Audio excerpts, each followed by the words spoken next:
नमस्कार दोस्तों, स्वागत है आपका फिर से एक नए वीडियो में। तो दोस्तों 8 पे कमीशन पर बिग अपडेट निकल कर आया है, जहां पर जो पेंशनर्स है उनके लिए बहुत ही ज्यादा यहां पर फायदा होने वाला है। जिसमें क्या है, 8 देखिए यहाँ पर मेरे पास कुछ पॉइंट है, उसके 8वें वेतन आयोग पर क्या चल रहा है उसके बारे में यहाँ पर आज इस अपडेट में बताने वाला हूँ। दूसरा अपडेट है, फिटमेंट फैक्टर 1.92 लागू होने वाला है, वो कब से लागू होगा या फिर ये तय क्यों है। ठीक है, उसके बाद जनवरी 2026 में 4% डीए पक्का होने वाला है। ठीक है, आपका जो डीए है वो जनवरी 2026 में यानी कि 2026 जब लागू होगा, 8 पे कमीशन लागू होगा, तो उसमें आपका डीए यानी कि डीए जो हर 3 महीने में बढ़ता है, ठीक है, तो वो 4% पक्का होने वाला है। ठीक है, इसमें पेंशन कितनी बढ़ेगी, न्यू अपडेट क्या है, वो भी आज इस वीडियो में आपको बताने वाला हूं। तो ठीक है, चैनल पर नया तो सब्सक्राइब करें। मेरा नाम है सुनील विश्वकर्मा। जानकारी यूजफुल लगे तो लाइक करके जरूर जाना। चलिए दोस्तों, बढ़ाते हैं वीडियो को आगे। तो देखिए दोस्तों, यहाँ पर जो अपडेट है उसको पॉइंट बाय पॉइंट आज यहाँ पर आपको एक्सप्लेन करने वाला हूं, बताने वाला हूं।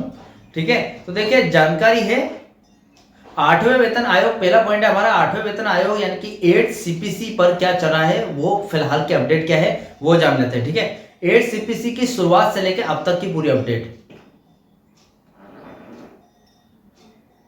देखिए। अंदर की बात बताऊंगा। जो सरकार ने 3 नवंबर 2025 को 8वें वेतन आयोग के लिए नियम और शर्तें यानी कि टर्म्स ऑफ रेफरेंस स्टोर को नोटिफाई कर दिया है। ठीक है, इसका मतलब यह है कि आयोग का गठन हो चुका है, अब वह अपनी सिफारिशें तैयार करेगा। ठीक है, और सिफारिशें तैयार करने में 18 महीने का समय लगता है, 18 से 2 साल तक का समय लगता है, लेकिन 18 महीने का यहाँ पर समय लिया है। और देखते हैं क्या होता है, 2026 में 8 पे कमीशन लागू होता है कि नहीं, वो बाद में देखेंगे, आगे देखेंगे। कर्मचारी इस पर नाराज है देखिए, लेकिन इन नियम और शर्तों यानी कि टोर को लेकर केंद्रीय कर्मचारी और पेंशन संगठन जैसे कि कॉन्फेडरेंस और एनसीजेसीएम नाखुश है। उनकी सबसे बड़ी चिंता यह है कि भाई टोर में पेंशन भोगियों के लिए पेंशन में बदलाव का जिक्र स्पष्ट रूप से नहीं किया गया, जबकि पिछले वेतन आयोगों में यह शामिल था। इस वजह से पेंशन भोगियों को बहुत चिंता है। ठीक है, अब वो इसलिए क्योंकि 8 पे कमीशन का यहाँ पर रखा गया है कि 8वां वेतन आयोग 2026 में लागू होगा। इसमें कर्मचारियों की बात रखी गई है, लेकिन पेंशन भोगियों का कहीं भी जिक्र नहीं है कि पेंशनर्स के लिए क्या है, क्या अपडेट है, या फिर पेंशनर्स का यहाँ पर कुछ भी लिखित रूप से नहीं है कि पेंशनर्स को पेंशन इसमें मिलेगी या फिर पेंशनर्स के लिए 8 पे कमीशन लागू होने पर पेंशन बढ़ेगी। ठीक है, तो इसके लिए पेंशनर्स बहुत ज्यादा नाराज है, और जो उनके संगठन है, उनके संघ है जैसे कि यूनियंस है, वो भी बहुत ज्यादा नाराज है। ठीक है, डीए को बेसिक पे में मिलाना यानी कि मर्जर करना, कर्मचारी लंबे समय से यह मांग कर रहे हैं कि जब महंगाई भत्ता डीए 50% से ऊपर चला जाए तो उसे मूल वेतन यानी कि बेसिक पे में मिला दिया जाए। टोर में इस पर भी कोई साफ बात नहीं की गई है। ठीक है, आपको पता है वो पेंशनर्स मतलब जो कर्मचारी है वो पेंशनर्स क्यों नाराज है, वो इसलिए नाराज है क्योंकि पेंशनर जो पेंशन जैसे कि 8 पे कमीशन लागू होने वाला है, लेकिन उसमें जो आपका डीए है वो विलय करने की कोई बात कर ही नहीं रहा अभी कि डीए कितना परसेंट चल रहा है, अगर इतना परसेंट 50% से ज्यादा चला जाएगा तो मर्ज होगा या नहीं, ऐसी कोई बात नहीं आ रही है। तो पेंशनर्स उससे थोड़ी सी टेंशन में भी है। ठीक है, इससे विरोध प्रदर्शन भी कर सकते हैं। अपनी मांगों को मनवाने के लिए कर्मचारी संगठनों यानी कि यूनियंस ने देशव्यापी विरोध प्रदर्शन यानी कि नेशन वाइड प्रोटेस्ट का ऐलान किया है, जो और सरकार से टोर में बदलाव करने की मांग की है। तो ये जो देशव्यापी विरोध प्रदर्शन, इसका मैंने एक वीडियो बना दिया आपको। अब ये विरोध प्रदर्शन कब से स्टार्ट होगा इसका कोई अभी अपडेट नहीं है, जो भी अपडेट निकल कर आएगी मैं जरूर लेकर आऊंगा। यहाँ पर 8 सीपीसी लागू होने की तारीख क्या है, टेंटेटिव तारीख देखिए, उम्मीद की जा रही है कि 8वां वेतन आयोग 1 जनवरी 2026 से लागू हो सकता है। कमीशन को अपनी रिपोर्ट जमा करने के लिए लगभग 18 महीने यानी कि अप्रैल 2027 तक का समय मिल सकता है। ठीक है, अब यहां पर फिटमेंट फैक्टर की देखिए, दूसरा पॉइंट आता है फिटमेंट फैक्टर 1.92 की चर्चा क्यों हो रही है। क्या है फिटमेंट फैक्टर, देखिए सीधा सा मतलब यह है कि यह वह गुणांक होता है जिससे आपके मूल वेतन यानी कि करंट जो बेसिक पे को गुणा करके नया मूल वेतन न्यू बेसिक पे तय किया जाता है। आसान भाषा में यह तय करता है कि आपकी सैलरी कितनी बढ़ेगी। 1.92 की चर्चा कैलकुलेशन 8वें वेतन देखिए, 8वें वेतन आयोग के लिए फिटमेंट फैक्टर 1.92 से लेकर 2.46 या फिर 2.86 तक रहने का अनुमान लगाया जा रहा है। 1.92 का आंकड़ा सबसे कम यानी एस्टिमेट का अनुमान है। ठीक है, देखिए यह अनुमान नहीं है, मैंने इसको एकदम कैलकुलेट करके आपको एक वीडियो में बताया है, और उस वीडियो में आप बहुत अच्छे व्यूज भी आए थे, और आपने बहुत ज्यादा सराहा है उस वीडियो को, क्योंकि देखिए वो जो कैलकुलेशन किया था मैंने 100% सटीक किया था।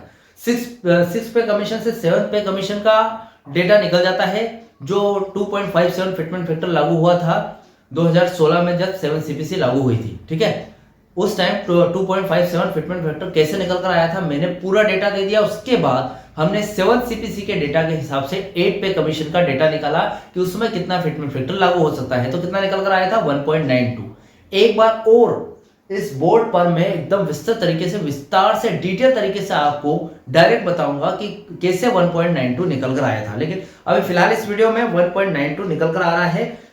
एग्जाम्पल के लिए अगर आपका मौजूदा मूल वेतन 18,000 है और फिटमेंट फैक्टर 1.92 लागू होता है, तो आपका नया मूल वेतन यानी कि न्यू सैलरी कितनी बनेगी, 34,560 रुपए बनेगी। ठीक है, अगर 18,000 से इंटू आप किया कैसे, 18,000 से इंटू हमने 1.92 को कर दिया।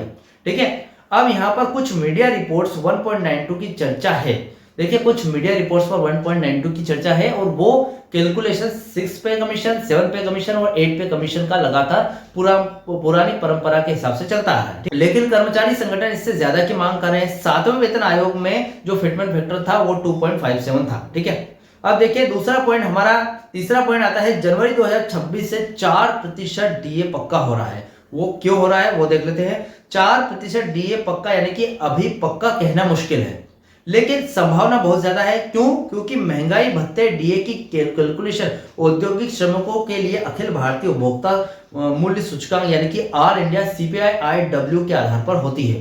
अब कैलकुलेशन जारी कैसे हुई, जनवरी 2026 में मिलने वाले डीए की गणना सितंबर 2025 तक के CPI-IW डेटा के आधार पर शुरू हो चुकी है। अगले 3 महीनों यानी कि अक्टूबर, नवंबर, दिसंबर 2025 के आंकड़े आने के बाद ही फाइनल डीए का की पता चलेगी, जो दर है वो पता चलेगी। ठीक है, अब नया नियम क्या है, ध्यान रखें कि जब 8वां वेतन आयोग लागू होगा यानी कि संभावित जो है जनवरी 2026 से, तो महंगाई भत्ता यानी कि डीए शून्य हो जाएगा, कर दिया जाएगा, और बेसिक पे में मिला दिया जाएगा, जैसा कि पिछले आयोग में होता है। ठीक है, अब यहां पर लास्ट पॉइंट आता है पेंशन कितनी बढ़ेगी और साथ में न्यू अपडेट क्या है इस पर। ठीक है, आगे क्या होने वाला है।